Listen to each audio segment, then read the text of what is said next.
Hello dear student, जैसा कि आप लोग जानते हैं कि आप लोगों का क्लास 10th का पेपर बहुत नज़दीक आ गया है। तो आप लोग, मैं मानता हूं कि अपनी प्रिपरेशन बहुत अच्छे से कर रहे होंगे। मैथ हो गया, साइंस हो गया, इंग्लिश हो गया, इन सब्जेक्ट्स की अच्छे से विशेष तरीके से आप तैयारी कर रहे होंगे। लेकिन इन तैयारी के बीच में आप जो है सोशल स्टडी का तैयारी करना भूल जाते हैं, उस पर ज़्यादा आप फोकस कर नहीं पाते हैं, जिसकी वजह से आपके मार्क्स में कमी आ जाती है और आपका परसेंटेज होता है कम हो जाता है। इसलिए मैं जो है आप लोगों के लिए एक शॉर्ट टर्म क्रैश कोर्स लाया हूँ यूट्यूब प्लेटफॉर्म पर, जिसमें आप लोगों को एक अच्छे तरीके से डिस्क्राइब करके सारे सब्जेक्ट को आप लोगों को समझाएंगे और आपके मार्क्स को बूस्ट करने में हेल्प करेंगे। ठीक, तो हम लोग इसमें जो है सिविक्स का पहला चैप्टर पावर शेयरिंग से स्टार्ट करेंगे और आप लोगों को पावर शेयरिंग के बारे में एक एक करके चैप्टर करके बताते रहेंगे और सारे टॉपिक्स को अच्छे से डिस्क्राइब करते हुए पढ़ते हुए हम लोग जाएंगे। ठीक है, जैसे पहला है, चैप्टर का नाम ही है पावर शेयरिंग। पावर शेयरिंग का मतलब होता है सत्ता का साझेदारी करना। इसका मतलब होता है कि जो केंद्र की सत्ता है, केंद्र का शासन है, वो सिर्फ केंद्र के हाथों में ना रह करके स्टेट के हाथों में भी दिया जाए, ताकि जो है केंद्र सरकार के साथ साथ स्टेट के अलग अलग स्टेट में जो है जिन स्टेट की जो जो डिमांड होती है उनको पूरी किया जा सके। जिन स्टेट्स में माइनॉरिटीज हैं उन माइनॉरिटीज को राइट्स दिया सके, उनके नीड्स को फुलफिल किया जा सके और भाषा के आधार पर या फिर रीजनल क्षेत्र, जाति के आधार पर, धर्म के आधार पर सबको उनकी जरूरतों को पूरी किया जा सके। इसलिए हम लोगों ने जो है पावर शेयरिंग का कॉन्सेप्ट लाया था और पावर शेयरिंग की जरूरत पड़ी थी। जैसे आपके चैप्टर में जो दिया हुआ है वो लिखा है बेल्जियम और श्रीलंका के बारे में एग्जांपल देकर के बताया हुआ है कि बेल्जियम में क्या स्थिति थी तथा श्रीलंका में क्या स्थिति थी। दोनों जगह के पावर शेयरिंग के बारे में बताया है कि पावर शेयरिंग होने के बावजूद भी जो है वहां पर किस तरीके से माइनॉरिटीज के शोषण हो रहा था तथा जो मेजॉरिटी ग्रुप थी वो जो उन्हीं का दबदबा हुआ करता था। जैसे लिखा हुआ है कि बेल्जियम के बारे में सबसे पहले पढ़ लेते हैं। तो बेल्जियम का सबसे पहले आप नक्शा देख सकते हैं कि बेल्जियम में जो था, बेल्जियम की राजधानी जो हुआ करती थी वो ब्रुसेल्स थी। आप ये देख सकते हैं, ब्रुसेल्स ये है।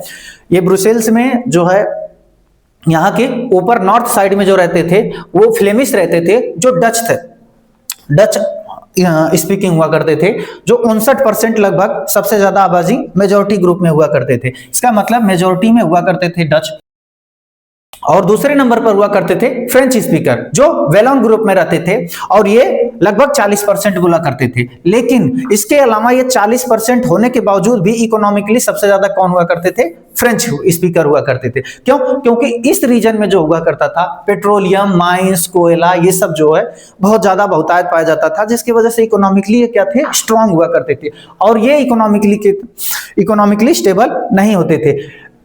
इसीलिए जो था दोनों बीच के ग्रुप के बीचों में क्या होने लगा? कॉन्फ्लिक्ट होने लगा। बहुत कॉन्फ्लिक्ट होता था, झगड़ा की सरकार से वो डिमांड करते थे कि हमारा जो रीजन है, हमारे रीजन में भी डेवलपमेंट होना चाहिए, लेकिन सरकार ज्यादातर सुनती थी डच स्पीकर की, फ्रेंच स्पीकर की नहीं सुनती थी।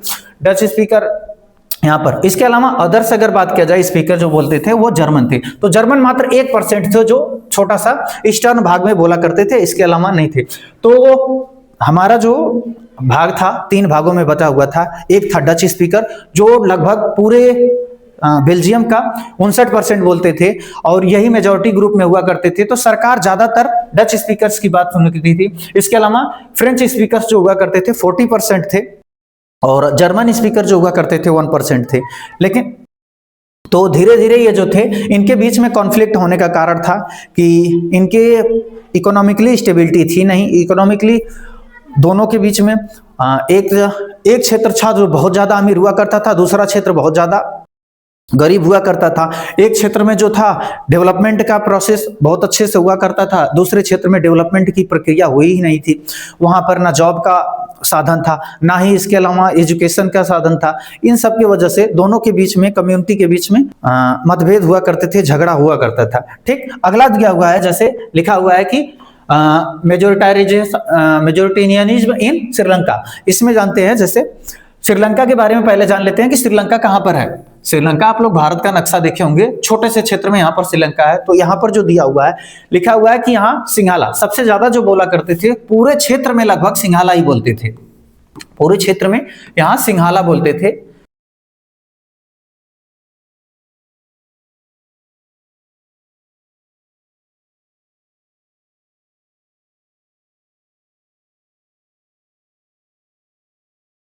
पूरे क्षेत्र में जो थे सिंघाला बोलते थे, जो लगभग पूरी आबादी का 74% थे। ठीक, और इनका जो बात किया जाए, इसके अलावा जो थे वहां पर तमिल स्पीकर थे। तमिल का मतलब जो तमिल, यहीं पर हमारा क्षेत्र तमिलनाडु पड़ता है, तो जहां से तमिलियन थे और तमिलियन यहाँ पर आए हुए थे, जिसके वजह से धीरे धीरे यहाँ पर तमिल भी बोलना सीख गए थे। जैसे एग्जाम्पल के तौर पे अगर बताएं, आप अगर हिंदी बोलते हैं प्रॉपर, गांव में जा रहे हैं तो गांव में भोजपुरी बोलते हैं, तो भोजपुरी आप धीरे धीरे सीख जाएंगे, सीख जाते हैं। तो इसलिए तो आप फिर से वापस अगर अपने उस सिटी में जाते हैं जहां पहले रह रहे होते हैं, तो आपको हिंदी भी आती है और भोजपुरी भी आती है। वैसे ही सेम क्या होता है कि तमिल में, तमिल क्षेत्र में रहने वाले लोग जो थे यहाँ पर गए हुए थे, जब ब्रिटिश कॉलोनियल रूल चल रहा था, तो उस टाइम तमिल में से जो है कुछ लोग जॉब के पर्पज से यहाँ पर गए हुए थे श्रीलंका में, और श्रीलंका में जब तमिल बोलते थे तो धीरे धीरे वहां के लोग क्या सीख गए, तमिल भी बोलना सीख गए थे। तो इस तरीके से तमिलियन भी यहाँ पर रहने लगे। तो तमिलियन की टोटल जो जनसंख्या थी जो तमिल बोलते थे 18% थी। इन तमिलियंस में दो भागों में इनको बांट दिया गया था। एक श्रीलंकन तमिल थे जो 13% थे, एक इंडियन तमिल थे जो 5% थे। श्रीलंकन तमिल कौन होते हैं? श्रीलंकन तमिल का मतलब होता है जो श्रीलंका में पैदा हुए होते हैं लेकिन बोलते क्या है, तमिल बोलते हैं। आई बात समझ में ना।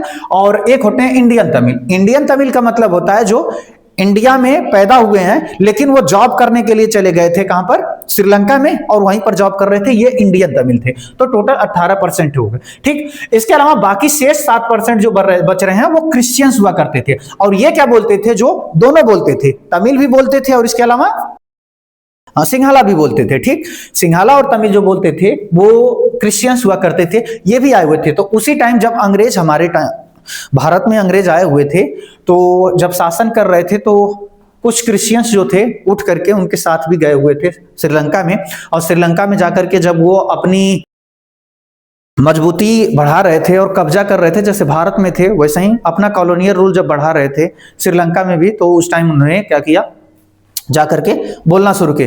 तो वहां पर वो लोग जो थे सिंघाला भी बोलते थे और इसके अलावा दूसरा तमिल भी सीख लिए, तो जिसकी वजह से 7% ये आबादी होगी। तो टोटल जो थी 74% ये, 8% ये, 7% ये, सारा मिला करके इस तरीके से ये बोलने वाली आबादी थी। लेकिन अब समझते हैं ध्यान से, कि ध्यान से समझिएगा कि सिंघाला स्पीकर्स ज्यादा हैं। जैसे समझिएगा सिंघाला स्पीकर्स अगर ज्यादा हैं तो यहाँ पर मेजोरिटी किसकी है, ज्यादातर सिंघालास की। मतलब अगर गवर्नमेंट अगर बनाई जाए तो गवर्नमेंट जब भी बनती थी यहाँ पर, तो ज्यादातर वो कोशिश करती थी कि उन्हीं की हम लोग बात सुने, जिसके मेजॉरिटी से हम लोग क्या करते हैं, जीतते हैं, जिसके वजह से हम लोग, हमारी सरकार बनती है। एग्जाम्पल के तौर पे अगर बताया जाए, जैसे आप अगर उत्तर प्रदेश की बात किया जाए तो उत्तर प्रदेश में सबसे ज्यादा बोलने वाली जो भाषा है वो कौन सी बोली जाती है, सबसे ज्यादा हमारे यहाँ हिंदी बोली जाती है। तो सरकार को पता है, अगर कुछ क्षेत्र में मान लीजिए, अगर कुछ क्षेत्रों में जो है हरियाणवी बोली जाती है और कुछ क्षेत्रों में जो है मैथिली बोली जाती है, और कुछ क्षेत्रों में अगर चले जाएंगे हम लोग तो मध्य प्रदेश या किसी क्षेत्र में चले जाएंगे तो दूसरी भाषा बोली जाती है।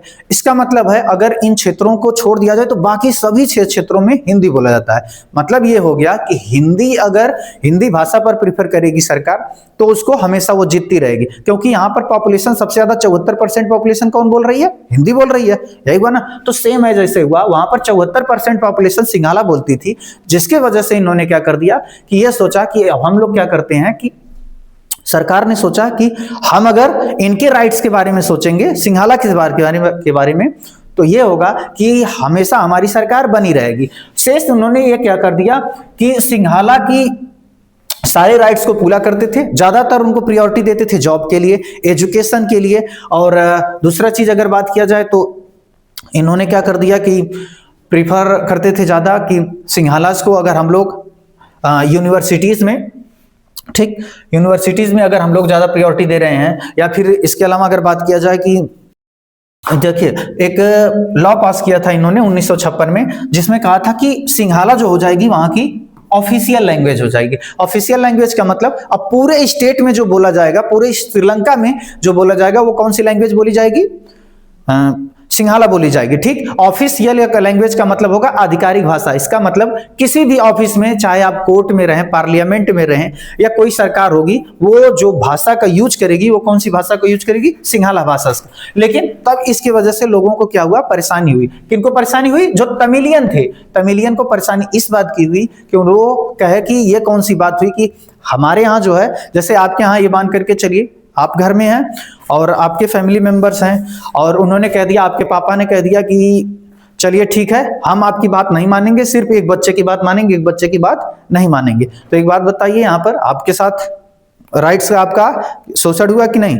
तो सेम है, जैसे ही क्या हुआ था कि वहां पर जब श्रीलंका में सिंघालाज को ऑफिशियल लैंग्वेज दिया गया तो इन्होंने जो थे तमिलियन थे, इन्होंने कहा कि नहीं, ये हमारे राइट्स के खिलाफ है, ये हमारा शोषण किया जा रहा है, कि हमें भी हमारे लैंग्वेज का प्रेफरेंस दिया जाना चाहिए, हमें भी हमारी संस्कृति कल्चर को प्रेफरेंस दिया जाना चाहिए। लेकिन सरकार ने ये बात नहीं सुनी। इसके अलावा दूसरा चीज सरकार ने एक और चीज दिया कि government follows more preferences to Sinhala is the university and government job. इसका मतलब क्या है कि गवर्नमेंट ने ज्यादा से ज्यादा प्रेफरेंस दिया था सिंघालास को, किस क्षेत्र में? यूनिवर्सिटी के क्षेत्र में और गवर्नमेंट जॉब के क्षेत्र में। यूनिवर्सिटी का मतलब, जैसे अगर आपका एडमिशन लेना है किसी भी यूनिवर्सिटीज में तो सबसे पहले प्रेफरेंस दिया जाता था सिंघालास को, कि नहीं, उनको पहले एडमिशन हो जाएगा, अगर सीट बचेगी तब जाकर के दूसरे को हम सीट देंगे, वरना नहीं देंगे। तो ये कोई बात थोड़ी हुई, सबके उनके क्वालिफिकेशन एजुकेशनल और एलिजिबिलिटी के अनुसार दिया जाना चाहिए कि नहीं? जैसे आपने अगर कोई मान लीजिए एंट्रेंस दिया और एंट्रेंस में कई सारे बच्चे पार्टिसिपेट किए, तो जो बच्चे एलिजिबल होंगे, जो बच्चे एंट्रेंस को क्वालिफाई करेंगे, वही बच्चे ना एडमिशन लेंगे। सेम एज वहां पर ये सरकार नहीं कर रही थी, पहले वो प्रेफरेंस दे रही थी किसको? सिंघालास को। इसके अलावा गवर्नमेंट जॉब में भी, कहीं भी गवर्नमेंट जो जॉब आती थी तो सबसे पहले उनको प्रेफरेंस दिया जाता था कि इनको पहले सीट फिल किया जाना चाहिए, बाकी सीट अगर बचेंगी तो अदर लैंग्वेज को दिया जाएगा, तमिलियंस को और क्रिश्चियंस को। आगे बात समझ में आ रहा है कि नहीं? इतना ठीक। आगे लिखा हुआ है कि protect and foster the Buddhism. इन्होंने क्या कर दिया, आप समझते हैं ध्यान से, श्रीलंका में ज्यादा धर्म कौन सा है? बुद्धिज्म धर्म ज्यादा चलता है। इसके अलावा दूसरा चीज मैंने बताया था, यहाँ पर 7% आए हुए थे क्रिश्चियंस, और जो तमिलियन थे ये कौन हुआ करते थे? हिंदू थे, क्योंकि हमारे कहां से गए हुए थे? इंडिया से गए थे। तो इंडिया में हिंदू जो थे वो लोग गए हुए थे और कुछ भाग के कुछ मुस्लिम्स भी थे। तो बाकी शेष भाग जो था वहां पर 80% से अधिक पॉपुलेशन कौन सी फॉलो करती थी? बुद्धिज्म फॉलो करती थी, जिसके वजह से इन्होंने क्या कर दिया, बुद्धिज्म को और बढ़ावा दिया, बुद्धिज्म का जो है स्प्रेड किया, और इन्होंने जो है उसी को प्रोटेक्शन में दिया था कि कानून जो है इसी को प्रोटेक्शन दिया जाएगा, बाकी नहीं। और रिजल्ट क्या हुआ, वहां पर एक सिविल वार शुरू हो गया। किसके बीच में हुआ था? श्रीलंकन तमिल्स और सिंघाला कम्युनिटी के बीच में। जैसे श्रीलंकन तमिल्स ने कहा कि हमारी जो है तमिलियन, उन्होंने कहा कि हमारी ना लैंग्वेज, ना ही हमें जो है हमारा धर्म, ना ही हमें यूनिवर्सिटी या फिर गवर्नमेंट जॉब, कोई भी जब मिल नहीं रहा है तो हम जो है अपने बात किससे रखेंगे? तो इस बात से उन्होंने गवर्नमेंट के सामने अपनी बातों को रखा, लेकिन उन्होंने इस बात का ध्यान नहीं दिया, जिसकी वजह से दोनों कम्युनिटी ही आपस में लड़ना शुरू कर दिया। और लड़ने के बाद रिजल्ट ये हुआ कि 8 से 10 सालों में लाखों लोग दोनों के बीच, कम्युनिटी के बीच मारे गए। ठीक। इसके बाद क्या हुआ, तो आगे इसका रिजल्ट क्या आया कि आगे जानते हैं कि बेल्जियम का और श्रीलंका में इस कॉन्फ्लिक्ट का रिजल्ट क्या आता है कि दोनों देशों में जो है कम्युनिटी दोनों अलग अलग होने के बावजूद, पहले हमने जाना कि बेल्जियम में जो था वहां पर डच स्पीकर और फ्रेंच स्पीकर हुआ करते थे, लेकिन ज्यादातर गवर्नमेंट सुनती थी किसकी? डच स्पीकर की, क्योंकि वहां पर ज्यादा से ज्यादा पॉपुलेशन किसकी हुआ करती थी? डच की। और इसके अलावा अगर बात किया जाए कि श्रीलंका में, तो श्रीलंका में किसकी सरकार हुआ करती थी? सिंघालास की। और सिंघालास जो थे वहां पर पॉपुलेशन मेजॉरिटी में होने के कारण सरकार उनको प्रोटेक्शन, उनको जॉब और एजुकेशन, इन सब के मामले में क्या करती थी? ज्यादा प्रेफर देती थी, प्रेफरेंसेस देती थी, जिसकी वजह से इनको दोनों के बीच में कॉन्फ्लिक्ट हुआ था। रिजल्ट आगे क्या हुआ है, सरकार को हार मानना पड़ा। और इसके बाद लिखा हुआ है accommodation in Belgium in 1970 to 1993। 1970 से 93 के बीच में क्या किया गया, उन्होंने अपने संविधान में कुछ बदलाव लाया, चेंजेज लाए। और उस चेंजेज के बाद क्या हुआ कि इनका जो कॉन्फ्लिक्ट था उसको खत्म किया गया। किस प्रकार से? लिखा है कि इक्वल सीट्स, ठीक, डच और फ्रेंच स्पीकर्स को एक इक्वल सीट दिया गया पार्लियामेंट में। सेंट्रल गवर्नमेंट ने क्या किया कि जो डच स्पीकर्स थे, जैसे पार्लियामेंट है, पार्लियामेंट में यह कह दिया गया कि 50% सीट अब जो रहेगी वो डच स्पीकर्स की होगी और 50% सीट किसकी होगी? फ्रेंच स्पीकर की होगी। यह चीज इन्होंने कह दिया, जिसके वजह से पूरी तरीके से इनका एक जो डिमांड थी उसको पूरा किया गया। Power given to state government by the central government, ठीक, पावर गिवन टू ठीक, मोर पावर, ज्यादा से ज्यादा पहले पावर किसके हाथों में ज्यादातर हुआ करती थी? सेंट्रल गवर्नमेंट के हाथों में। बेल्जियम सरकार जो थी, ठीक, बेल्जियम सरकार के पास ही पूरी पावर हुआ करती थी। जिस तरीके से वो चाहती थी अपने उंगली पर नचाती थी, जिस स्टेट को चाहती थी उस तरीके से वो घुमाया करती थी। तो इस वजह से इन्होंने क्या कर दिया, जिसके वजह से जो स्टेट की पावर थी या स्टेट के जो राइट्स थे उसको शोषण हुआ करता था, उनको दबा दिया जाता था। बेल्जियम सरकार उनको हमेशा दबा देती थी, जिसके वजह से उन्होंने इसी के लिए प्रोटेस्ट किया था कि नहीं, कि हमारा जो राइट्स है, हमारा जो लैंग्वेज है, हमारी जो प्रेफरेंसेज, हमारे यहाँ का जो डेवलपमेंट है वो सब नहीं, कुछ भी नहीं हो रहा है। इसके वजह से हमें अपना खुद का पावर देना पड़ेगा और इसमें सरकार का कोई हस्तक्षेप नहीं होगा, बेल्जियम सरकार कोई हस्तक्षेप नहीं करेगी। तो इस वजह से बेल्जियम सरकार ने, जो सेंट्रल गवर्नमेंट थी, उन्होंने स्टेट गवर्नमेंट को कुछ पावर दिया और पावर देने पर यह चीज कहा कि ठीक है, आप इन कामों को जब करेंगे तो इसमें हम आपके हस्तक्षेप कोई भी नहीं करेंगे, आपकी जो डिमांड होगी उन डिमांड को भी हम पूरा करेंगे, ये चीज कहा था। आगे लिखा हुआ है, Brussels has a separate government and both Dutch and French speaking community accepted the equal representation in central government. इसका मतलब समझते हैं ध्यान से। ब्रुसेल्स जो राजधानी हुआ करती थी, वहां पर एक अलग ही गवर्नमेंट का स्थापना किया गया और वहां पर जो है ये चीज कहा गया कि दोनों जो वहां पर जो है दोनों कम्युनिटी के लोग रहेंगे, एक डच स्पीकर भी रहेंगे और फ्रेंच स्पीकर भी रहेंगे, कि जितना फ्रेंच स्पीकर रहेंगे उतना ही डच स्पीकर रहेंगे, ताकि अगर पूरे देश के लिए जो भी कोई नया कानून अगर बना रहे हैं तो दोनों मिल करके बनाए, ताकि किसी एक कम्युनिटी का जो है शोषण ना हो सके। इस तरीके से इन्होंने किया था। आगे लिखा हुआ है, कम्युनिटी गवर्नमेंट, एक नई प्रकार की कम्युनिटी गवर्नमेंट बनाई गई थी, elected by the people to solve the language problem. इसका मतलब वहां पर जो है कम्युनिटी गवर्नमेंट, एक इलेक्शन किया गया कि लोगों के द्वारा इलेक्शन किया जाए उन क्षेत्रों में जहां पर लैंग्वेज जो है कम बोलने वाले लोग हैं। जैसे एक मैंने बताया था कि जर्मन लोग भी थे, तो जर्मन क्षेत्र में अगर उन क्षेत्रों में अगर कोई सरकार दूसरे एरिया का रहेगा तो वो बातों को समझ नहीं पाएगा। एग्जाम्पल के तौर पे समझते हैं, जैसे मान लीजिए कोई महाराष्ट्र का एक आदमी है, वो आकर के उत्तर प्रदेश में इलेक्शन लड़ा, ठीक, और इलेक्शन लड़ने के बाद इन क्षेत्रों में जो है उसको इन क्षेत्रों के बारे में कोई ज्ञान तो है नहीं।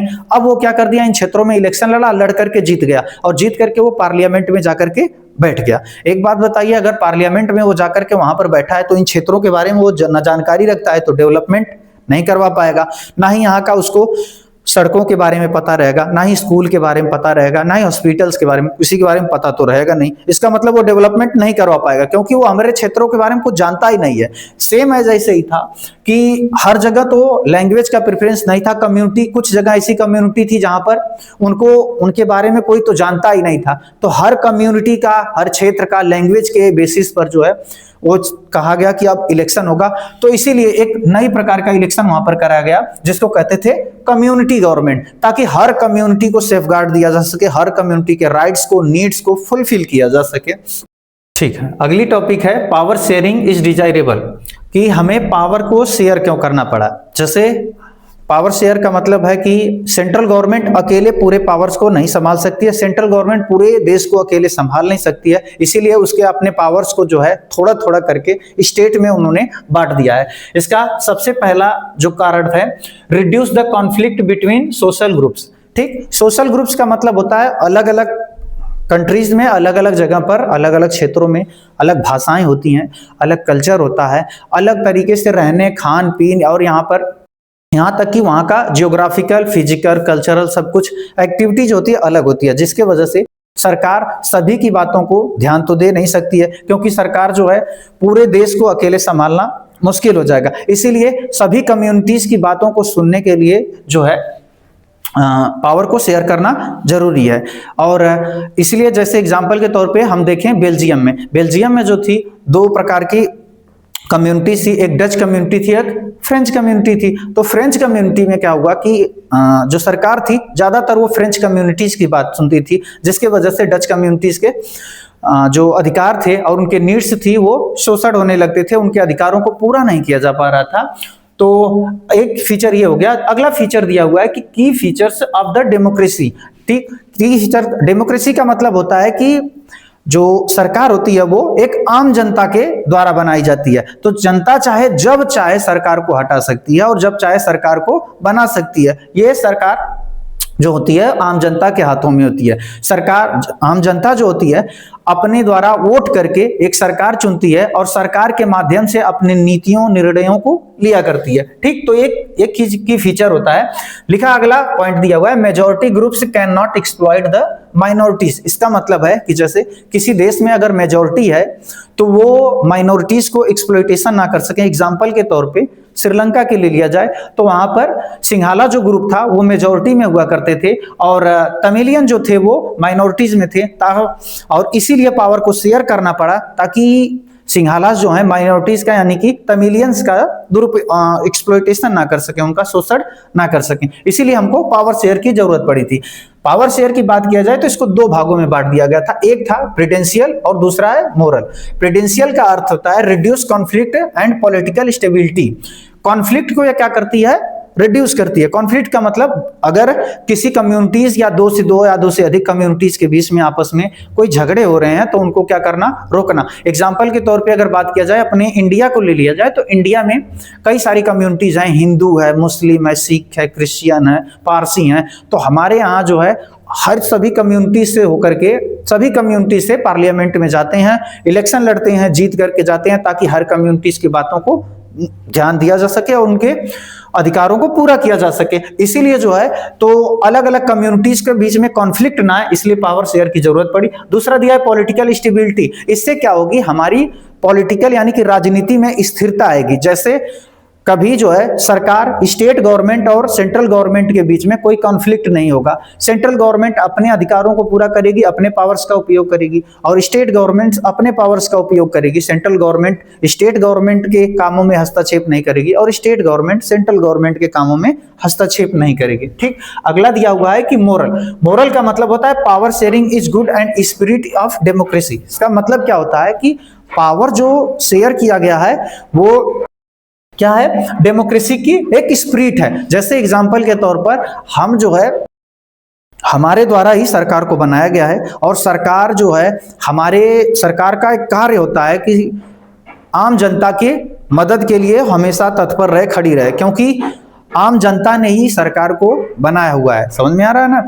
जो हम लोग हैं हर 5 साल पे सरकार को इलेक्शन के द्वारा बाई इलेक्शन लोकसभा में जिताते हैं या फिर स्टेट गवर्नमेंट में कहें तो विधानसभा में जितवाते हैं, और जिताने के बाद सरकार को हम ही लाए होते हैं, जिसका अर्थ है कि सरकार को चुनने वाली जो होती है वो आम जनता है। इसका मतलब आम जनता के हाथों में पावर है, जब चाहे पावर्स को हटा सकती है और जब चाहे पावर्स को निकाल सकती है किसी को भी। इसलिए सरकार का यह काम होता है कि आम जनता के सभी अधिकारों को, सभी उनकी मांगों को पूरा करे। ठीक, नेक्स्ट हेडिंग है पावर शेयरिंग इज डिजायरेबल, जिसका अर्थ है कि हमें पावर शेयर की जरूरत क्यों पड़ती है। इसका सबसे पहला इसका हेडिंग है reduce the conflict between social groups. इसका मतलब है कि पावर शेयरिंग से ये हो जाएगा कि जो कॉन्फ्लिक्ट है अलग अलग सोशल ग्रुप्स में, जैसे हमने देखा था डच और फ्रेंच के बीच में था, इसके कॉन्फ्लिक्ट को हम लोग रोक सकते हैं कि पावर अगर सभी ग्रुप्स में, अगर कम्युनिटीज में अगर शेयर रहेगा तो हर ग्रुप्स के मेंबर रहेंगे गवर्नमेंट के साथ, तो गवर्नमेंट की जो भी पॉलिसी बनेगी, जो भी नीतियां, जो भी निर्णय लेंगे वो सभी ग्रुप्स मिल करके लेंगे, तो किसी के बीच में कोई प्रॉब्लम्स नहीं होंगी। अगला लिखा है कि की फीचर्स ऑफ डेमोक्रेसी। ये एक जो पावर शेयरिंग है ये सबसे बड़ा डेमोक्रेसी का फीचर है, जिसका अर्थ है कि डेमोक्रेसी का अर्थ होता है कि जिसमें आम जनता निर्णय लेती है सरकार बनाने के लिए। सरकार जो है आम जनता के हाथों में होती है कि जिसको चाहे उसको सरकार बना सकती है, जिसको चाहे वो सरकार से हटा सकती है। इसलिए जनता का ये एक तरीके से अधिकार होता है कि अपने सोच के साथ, अपने विचार करके सरकार को बनाए जो हर ग्रुप का या हर मेंबर्स का समर्थन करे, सभी कम्युनिटी का, सभी समुदाय का, सभी जाति का, धर्म का सम्मान करे, सबकी विकास के लिए सोचे सरकार। तो ये जो है एक की फीचर होता है। एक और है power sharing, majority groups can not exploit the minorities. ठीक, इसका मतलब होता है कि जो मेजॉरिटी ग्रुप है, पावर शेयरिंग में ये हो जाएगा कि अगर पावर अलग अलग स्टेट के बीच में अगर शेयर किया गया है, अलग अलग कम्युनिटी के बीच में किया गया है, तो जो सेंट्रल गवर्नमेंट है वो अपने पावर का गलत उपयोग नहीं कर सकती है, या जो मेजॉरिटी कम्युनिटी है वो माइनॉरिटीज का एक्सप्लॉइटेशन नहीं कर सकती, उनका शोषण नहीं कर सकती है। सभी जाति को, सभी धर्म को, हर कम्युनिटी को उनका अधिकार मिलेगा, बराबर बराबर हक मिलेगा, सभी को जॉब मिलेगी, सभी का विकास होगा। इसके बाद अगला लिखा हुआ है कि इसमें इसको दो भागों में हमने पावर शेयरिंग को बांट दिया गया है। एक लिखा हुआ है प्रूडेंशियल और दूसरा है मोरल। प्रूडेंशियल का मतलब होता है reduce conflict and political stability. इसका मतलब होता है कि हम जो है फ्यूचर में आने वाली जो परेशानियां हैं उसको क्या कर सकते हैं, हल कर सकते हैं, सॉल्व कर सकते हैं। किसके द्वारा? पावर शेयरिंग के द्वारा। जैसे अगर अभी हमने देखा था कि बेल्जियम में जो पावर शेयरिंग की बात होने के बावजूद भी क्या हुआ था, वहां पर ज्यादातर बातें सुन रही थी मेजॉरिटी कम्युनिटी की सरकार, जिसकी वजह से क्या होता था कि माइनॉरिटीज कम्युनिटी का शोषण हो रहा था। इसलिए वहां पर सरकार को चेंजेस लाने पड़े और संविधान में संशोधन करना पड़ा। सेम यही चीज हुआ है कि प्रूडेंशियल का अर्थ होता है कि हम जो है फ्यूचर में आने वाली कोई परेशानियों को टैकल कर सकें, उस प्रॉब्लम्स का सॉल्यूशन ला सकें, इसलिए जो है पावर को शेयर किया गया सेंटर और स्टेट के बीच में। इसके बाद दूसरा टाइप दिया हुआ है मोरल। इसका मतलब है power sharing is good and spirit of democracy. जिसका अर्थ है कि आप जो है आम जनता के हाथ में जो होती है पूरी तरीके से अधिकार होता है कि जिसे चाहे वो सरकार बना सकती है और आसानी से जो है सरकार को बदल सकती है। अगर लग रहा है कि सरकार उनकी बातों को नहीं सुन रही है तो जब चाहे आम जनता सरकार को हटा सकती है। ठीक, अगली टॉपिक है फॉर्म्स ऑफ शेयरिंग। ठीक, फॉर्म्स ऑफ पावर शेयरिंग में दिया हुआ है कि यहां पर कुछ टॉपिक्स दिया हुआ है, जैसे 1% कि किस तरीके से हम अपने पावर्स को शेयर कर सकते हैं। तो एक होता है कि जैसे गवर्नमेंट होती है कि सिंगल गवर्नमेंट अकेले जो है पूरे देश को सत्ता को संभाले, पूरे देश की सत्ता को आसानी अकेले अगर संभालेगी तो उसको संभालना मुश्किल हो जाएगा। एग्जाम्पल के तौर पर अगर बात किया जाए, जैसे मान लीजिए पूरा का पूरा इंडिया है। ठीक, इंडिया में न्यू दिल्ली है, तो न्यू दिल्ली से अगर जो है गवर्नमेंट अकेले, मान लीजिए बीजेपी की गवर्नमेंट चल रही है, तो अब गवर्नमेंट अकेले यहां से अगर चाहेगी तो पूरे देश को जो है संभाल नहीं सकती है। क्यों नहीं संभाल सकती? क्योंकि हमारे यहाँ टोटल 28 स्टेट्स हैं और 8 यूनियन टेरिटरीज हैं। अलग अलग जगह पर अगर गवर्नमेंट जो है हर जगह पर सेंट्रल गवर्नमेंट जा नहीं सकती, उनके अधिकारों को जान नहीं सकती।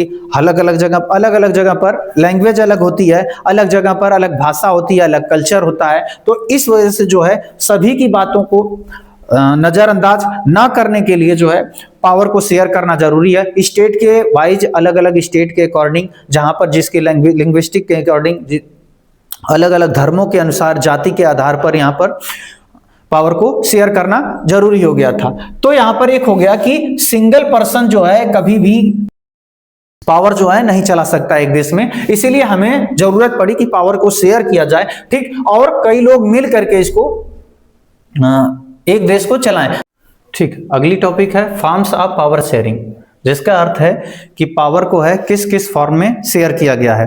जैसे अलग अलग देशों में अलग अलग तरीके से पावर्स को शेयर किया गया है स्टेट और सेंटर के बीच में। कहीं कहीं तो ऐसे है कि 2 टियर में शेयर किया गया है, जैसे स्टेट गवर्नमेंट और सेंट्रल गवर्नमेंट। और कहीं कहीं कुछ ऐसे देश हैं, जैसे अपने इंडिया की बात किया जाए, 3 टियर में गवर्नमेंट को शेयर किया गया है। एग्जाम्पल के तौर पर सेंट्रल गवर्नमेंट, उससे नीचे आती है स्टेट गवर्नमेंट और उससे नीचे आती है लोकल गवर्नमेंट। लोकल गवर्नमेंट में 2 आते हैं, जैसे म्युनिसिपैलिटी और ग्राम पंचायत। ग्राम पंचायत का मतलब है जो देहाती क्षेत्रों में होते हैं, और म्युनिसिपैलिटी का अर्थ है जो शहरी क्षेत्रों में रहते हैं। तो यहाँ पर जो है एक दिया हुआ है कि फॉर 1% का मतलब होता है कि किसी एक पर्टिकुलर व्यक्ति के द्वारा, अर्थात सेंट्रल गवर्नमेंट के द्वारा ही पूरे देश को चलाया जाए, उसको कहते हैं कि एक पर्सन द्वारा कि पावर को शेयर करना। और दूसरा दिया हुआ है group of persons. Group of persons का मतलब हो गया कि हम किसी लेवल में गवर्नमेंट को एक एक लेवल करके जो है उसमें शेयर कर दिया जाए। इससे फायदा क्या होगा कि अगर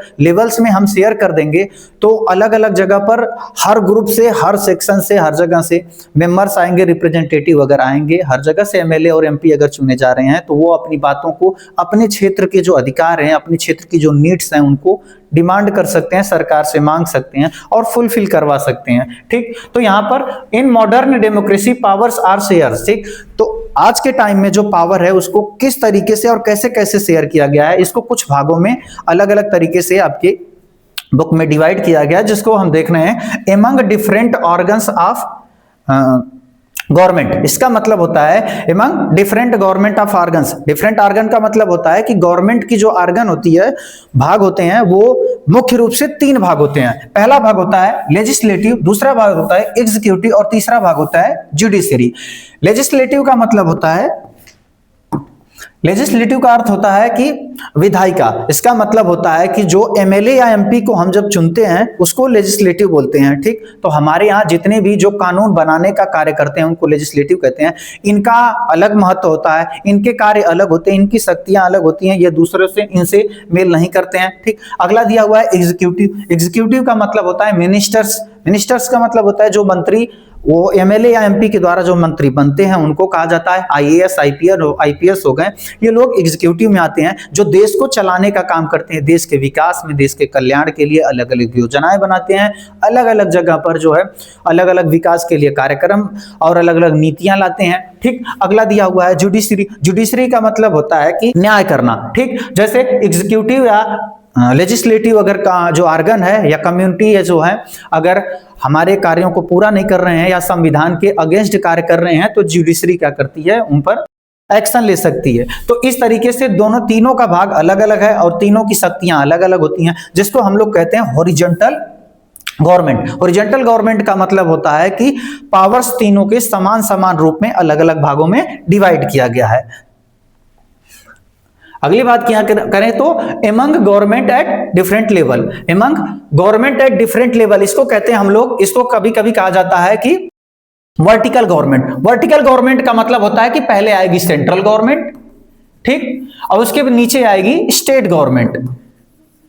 इसको कहते हैं वर्टिकल गवर्नमेंट, की नीचे से ऊपर से नीचे पावर को शेयर करते हुए जाएं। जैसे स्टेट गवर्नमेंट का, सेंट्रल गवर्नमेंट का अर्थ हो गया कि पूरे सेंटर को संभालेगी, पूरे सेंटर के लिए वो लॉ, एक्ट्स और नीतियां लाएंगी तथा विकास का कार्य करेंगी। स्टेट गवर्नमेंट का काम होगा अपने स्टेट के, अपने क्षेत्र में विकास का कार्य करे, अपने क्षेत्रों के लिए नीतियां लाएं, अपने क्षेत्रों में कानून को बनाए। और इसको जो कहते हैं, पहले दोनों को मिला करके कहा जाता है federal form of government. Federal form of government का मतलब होता है कि सेंटर को 2 भागों में बांट दिया गया, सेंट्रल गवर्नमेंट और स्टेट गवर्नमेंट, ठीक। इसको कहते हैं स्टेट गवर्नमेंट को कहा जाता है प्रोविंशियल गवर्नमेंट भी कहते हैं, जिसको 2 टियर ऑफ गवर्नमेंट भी कहा जाता है।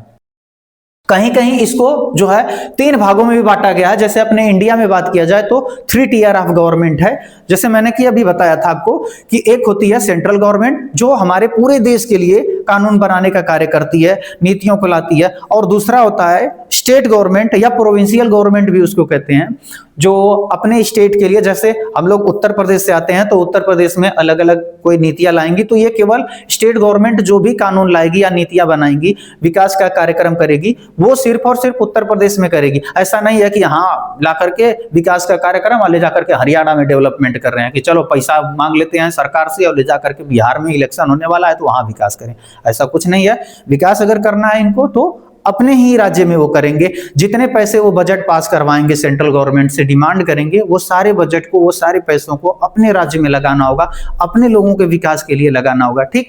और उससे नीचे के स्तर में और होता है जिसको जिला स्तरीय बोलते हैं, उसको बोलते हैं लोकल गवर्नमेंट। लोकल गवर्नमेंट को 2 भागों में हम लोगों ने बांट दिया है। एक को कहते हैं म्युनिसिपालिटी और दूसरे को कहते हैं ग्राम पंचायत। म्युनिसिपालिटी होती है जो शहरी क्षेत्रों के लिए, विकास के लिए होता है, और ग्राम पंचायत जो होता है वो ग्रामीण क्षेत्रों में होता है। ग्राम पंचायत में जो विकास का कार्यक्रम करता है वो होता है ग्राम प्रधान, और शहरी क्षेत्रों में म्युनिसिपालिटी में जो विकास का कार्यक्रम करता है उसको कहते हैं मेयर, ठीक। अगला दिया हुआ है, टॉपिक्स दिया है, तो power share different social groups. यहां पर लिखा है रिलीजियस लिंग्विस्टिक बेसिस पर। डिफरेंट रिलीजियस ग्रुप्स का मतलब होता है, जैसे अभी हम लोगों ने देखा था कि पावर शेयर किया गया था रिलीजियस और लिंग्विस्टिक बेसिस पर। बेल्जियम में जब वहां पर 2 प्रकार के लिंग्विस्टिक बेसिस पर थे, एक फ्रेंच थे और दूसरे डच थे, उस तरीके से पावर शेयर किया गया था। ऐसे ही अलग अलग जगह पर अपने इंडिया में भी लिंग्विस्टिक के बेसिस पर या फिर रिलीजियस बेसिस पर हमने पावर को शेयर किया गया है। जैसे नॉर्थ ईस्ट स्टेट की बात कर दिया जाए तो वहां पर जो है पावर को शेयर किया गया है। वहां की कुछ राइट्स जो है अलग तरीके से, हमारे राइट्स से, पूरे देश के जो राइट्स बनाए गए हैं संविधान में उनसे कुछ अलग हैं, उनके अधिकार कुछ अलग हैं। कारण क्या है कि वहां पर दूसरे कम्युनिटी के लोग रहते हैं, जैसे नॉर्थ ईस्ट के जितने भी स्टेट हैं, असम हो गया, अरुणाचल प्रदेश हो गया, मेघालय हो गया, मिजोरम हो गया, यहाँ पर जो है जंगलों में रहने वाले, पहाड़ी क्षेत्रों में रहने वाले लोग होते हैं, उनका अब वो जो है हमारे से उनका कल्चर अलग है, वेशभूषा अलग है, खान पीन अलग है, वो अलग तरीके से रहते हैं। तो जिसका अर्थ है कि वो हमारी सोसाइटी से जब अलग है तो हमारी सोसाइटी के से अलग ही उनका कानून भी होना चाहिए, ताकि उनका हमारे से कानून से कोई मेल खाएगा ही नहीं। जैसे एग्जांपल के तौर पे अगर बात कर दिया जाए, अगर जैसे मान लीजिए कि हमारे लिए अगर कानून सरकार ने बना दिया है कि हमारे क्षेत्र में जो है पानी की जो है, जैसे राजस्थान में अगर मान लीजिए पानी की कमी है, तो वहां पर उन्होंने कह दिया कि एक इंसान जो है 20 लीटर पानी एक दिन में 20 लीटर से ज्यादा कोई पानी इंसान नहीं उपयोग कर सकता है।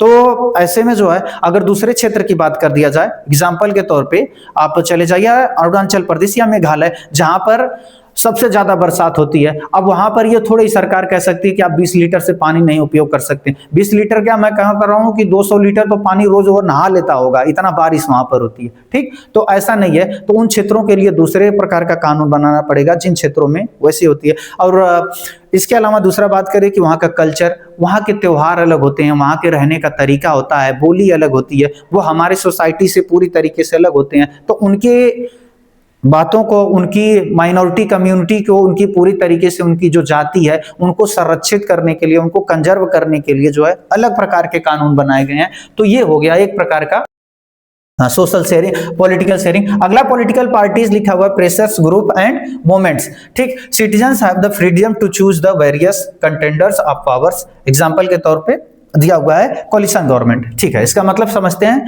कि जैसे अगर मान लीजिए पावर शेयर इस तरीके से भी किया गया है कई देशों में, और खासतौर से अपने देश में भी ऐसा होता है कि मान लीजिए अगर कोई पॉलिटिकल पार्टीज जो है, कई पॉलिटिकल पार्टीज मिलकर के इलेक्शन लड़ती हैं, और इलेक्शन में यह होता है कि जिस पार्टी का सबसे ज्यादा वोट मिलती है वही मेजॉरिटी पार्टी अपनी सरकार बनाती है। और अगर मान लीजिए कि किसी पार्टी की मेजॉरिटी बनी ही नहीं, जैसे एग्जांपल के तौर पे अपने उत्तर प्रदेश में अगर कह दिया जाए कि हमारे यहाँ टोटल अगर 400 सीटें हैं, तो 400 सीटों में जिसकी 201 सीटें अगर आएंगी, उनको जो है उनकी पार्टी क्या बना देगी, सरकार बना लेगी। लेकिन अगर ऐसा हुआ कि किसी भी पार्टी का 200 सीट या 200 सीट से ज्यादा आया ही नहीं, तो ऐसे में क्या करेंगे, 2 या 2 से अधिक पार्टी मिलकर के एक साथ अपना गठबंधन करेंगी। गठबंधन करके क्या करेंगी, वो सरकार बनाएंगी। एग्जाम्पल के तौर पर अगर बात कर दिया जाए कि कोई पार्टी है, जैसे पार्टी ए मान लीजिए है, ठीक, पार्टी बी है मान लीजिए, पार्टी सी है मान लीजिए, पार्टी डी है। ठीक, अब यहां पर इनको टोटल हमारे यहां मान लीजिए 400 वोट है अगर, ठीक, 400 अगर सीट है तो 400 सीट में एक को मिल गया यहां से मान लीजिए 180 सीट, एक को 100 सीट मिल गई, और एक को 20 सीट मिल गई, एक को भी 100 सीट मिल गई यहां से। ठीक है, तो यहां से ये टोटल 400 सीटें जब हो गई, तो इन 400 सीटों में अब किसी को जो है 201 सीट नहीं मिली है, तो इसका मतलब है किसी की गवर्नमेंट नहीं मिली। तो इन्होंने कह दिया कि पार्टी ए जो है पार्टी बी से मिलकर के कह दिया कि एक काम करिए, हमारे साथ आप मिल जाइए, हम जो है मिलकर के गवर्नमेंट बनाएंगे आपकी। मतलब दोनों लोग अगर मिल गए तो कितनी सीट हो गई, 280 सीट हो गई। अब 280 सीट का मतलब 201 सीट ही चाहिए, लेकिन 280 सीट जब हो गई तो इसी को बोलते हैं गठबंधन। गठबंधन मतलब होता है दो पार्टी, 2 या 2 से अधिक पार्टी जब मिलकर के सरकार बनाती हैं उसको गठबंधन या कोलिशन गवर्नमेंट कहा जाता है। ठीक, तो इस तरीके से जो होती है पॉलिटिकल पार्टीज के बीच में भी पावर को शेयर किया गया है। इस टाइम में ऐसे में ये कहेंगे कि आप हम दोनों लोग अगर साथ में मिल जाते हैं तो अपना गवर्नमेंट बना लेते हैं। जिस पार्टी के साथ जिसकी बॉन्डिंग अच्छी होती है उसके साथ वो क्या करता है, पावर को शेयर कर लेता है, गठबंधन सरकार बना लेगा। और बनाने के बाद कहेंगे कि एक काम करते हैं, जितने पार्टी से आपके नेता थे उतने एमपी सरकार में जो है मंत्री बना लेते हैं, जितने पार्टी से हमारे नेता थे उतने पार्टी के एमपी को हम मंत्री बना देते हैं। तो इस तरीके से दोनों लोग मिलकर के गठबंधन सरकार चलाते हैं। तो यहीं से आपका चैप्टर खत्म होता है। और इसमें अगर इंपॉर्टेंट टॉपिक की बात करें जो आपके एग्जाम के लिए पर्सपेक्टिव से सबसे इंपॉर्टेंट है, उसमें सबसे महत्वपूर्ण टॉपिक है पहला वाला ही, modern democracy powers are share. ठीक, जो अलग अलग ग्रुप्स में जो है पावर्स को शेयर किया गया है मॉडर्न टाइम में, वो किस तरीके से शेयर किया गया है, ये सबसे ज्यादा क्वेश्चन पूछा जा रहा है। क्योंकि आज के टाइम में जो है सबसे ज्यादा हम लोग पावर को शेयर करने की बात कर रहे हैं कि पावर जो है अलग अलग कम्युनिटीज के बीच में, अलग अलग सेक्शंस में, स्टेट और सेंटर के बीच में जो कॉन्फ्लिक्ट है उनको खत्म करने के लिए पावर को शेयर किया जा रहा है। तो सबसे ज्यादा टॉपिक इस बात पे ध्यान दे रही है सरकार, और जो है हमारी इंस्टीट्यूशन भी दे रही है ध्यान की पावर को कैसे शेयर करना चाहिए। तो इसी बात के लिए क्वेश्चंस ज्यादा क्वेश्चन में एग्जाम में पूछे जा रहे हैं। नेक्स्ट अगर टॉपिक की बात किया जाए तो सबसे ज्यादा क्वेश्चन अगर पूछा जा रहा है कि व्हाई पावर्स शेयरिंग डिजायरेबल, कि पावर्स को शेयर करने की जरूरत क्यों पड़ी है। ये सबसे इंपॉर्टेंट टॉपिक है और ये इस तरीके से इसको जो है अलग अलग तरीके से क्वेश्चन को घुमा करके पूछ सकता है कि व्हाई पावर्स आर शेयर, और या फिर अगर करें कि why we need a power to share. इस तरीके से अलग अलग तरीके से वो क्वेश्चंस बना सकते हैं। आप जो है इसके लिए सॉल्व करने के लिए तैयार रहिएगा। ये सबसे इंपॉर्टेंट टॉपिक है। दूसरी इंपॉर्टेंट टॉपिक मैंने जो बताया कि मॉडर्न पावर शेयरिंग तरीका जो है, और इसी के साथ चैप्टर हमारा खत्म हो रहा है। आई होप आप लोगों को समझ में आया होगा। अगला जो है मैं आप लोगों के लिए एक क्वेश्चन छोड़ करके जाता हूं जिसको आप लोग सॉल्व करिएगा। Different forms of power sharings in modern democracy and give an example of each. ठीक, कि आधुनिक समय में जो है हम जो मॉडर्न डेमोक्रेसी है उसको किस तरीके से पावर को शेयर किए हुए हैं, इसका एक एक एग्जांपल आप लोग दीजिएगा। मैंने अभी बताया था आप लोगों को, फिर से वीडियो को देखिएगा, रिवीजन करिएगा और उसके द्वारा आप लोग क्वेश्चन को सॉल्व करने की कोशिश करिएगा। कोशिश करेंगे हम लोग कि सारे के सारे चैप्टर्स इसी तरीके से डिटेल्स में आपको समझाया जाए ताकि आप लोगों का मार्क्स में इंप्रूवमेंट हो और आप लोगों का परसेंटेज ग्रो करे। Thank you.